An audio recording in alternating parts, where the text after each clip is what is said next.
ولكل من ينضم إلينا من خلف الشاشات في المنازل وفي المقاهي وفي الاستراحات والحاضرين هنا في المدرجات، أسعد الله مساءكم بكل خير في ليلة أجواؤها خير. وهنا الكأس الذهبية التي تدخل لأرضية الملعب.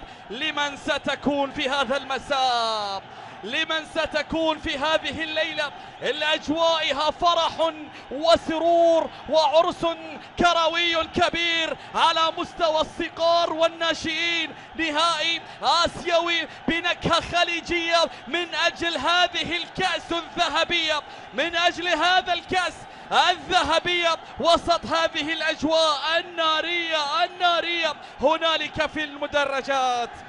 هنا التجمع العربي الجميل هنا في المملكة العربية السعودية التي فتحت أيديها لكافة الفرق الثمانية المشاركة في بطولة اتحاد غرب آسيا في نسختها الثامنة. أيضا المنتخبات التي شرفونا ونورونا وأسعدونا بهذه المشاركة وبهذا التواجد. شكرا للإمارات وسوريا والعراق وفلسطين والبحرين والأردن ولبنان وسط هذا الجنون هنالك من الجماهير. ما قبل صافرة البداية الملعب يشتعل في المدرجات. نار يا حبيبي نار. في مسك الختام، في مسك الختام من سيكون بطل الأبطال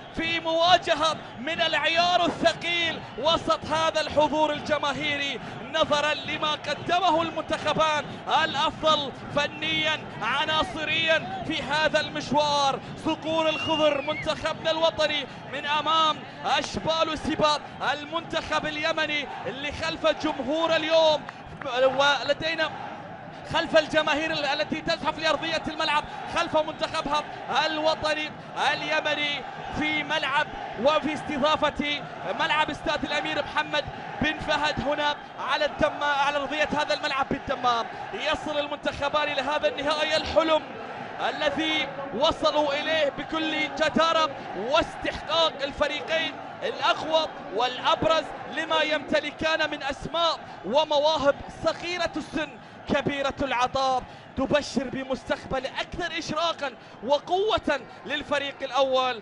هيا بنا من أجل حصاد الذهب. هنا دخول المنتخبين وسط هذه الأجواء الجميلة جدا.